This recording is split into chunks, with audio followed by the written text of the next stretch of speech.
prezradím na teba, že robíš aj pre veľké značky, alebo ako by som, možno to skúsme tak povedať, nechceme značky menovať, takže povedzme, že niektoré gigantické značky sa objavujú v tvojich prácach, tvojich videách, v tvojich trackoch. A naozaj, že úplne tie najtop na svete.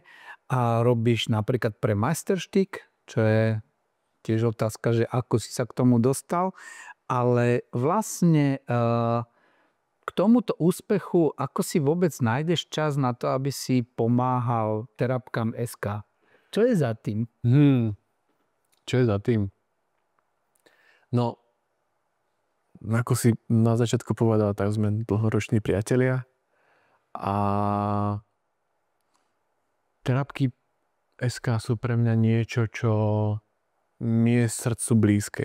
Ja sám som proste mal kedysi epilepsiu a terapky ma z toho dostali proste za istú dobu.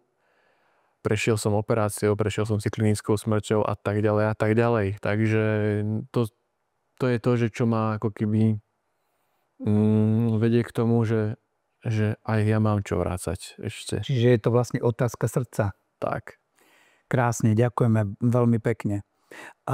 Z toho, čo hovoríme ohľadne tvojej branže, ohľadne toho, kde sa pohybuješ a ako to robíš, to znamená tá vysoká až filmová kvalita, emócia, príbeh, často veľké náklady, veľké štáby.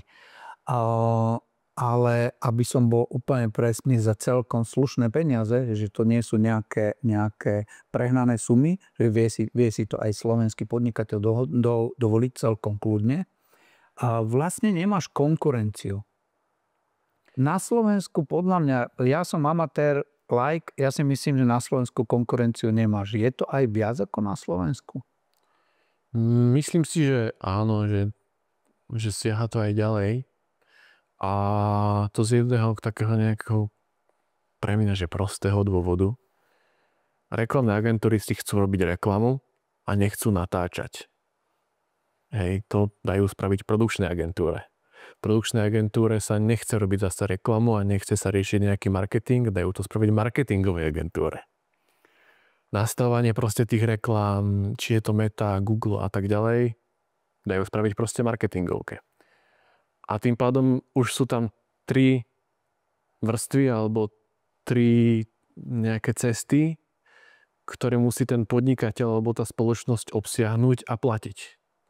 Tým pádom to nestojí proste do 20 000 a podobne, ale proste to sú 10 000 až 100 000 proste, ktoré potrebuje tá spoločnosť na to, aby to dokázal zaplatiť.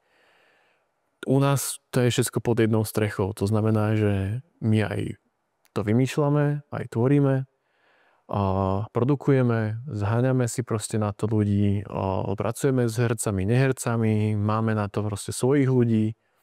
Keď treba vycestovať, vycestujeme. Následne sa to u nás postprodukuje a od nás sa to dostáva výsledne ku klientovi.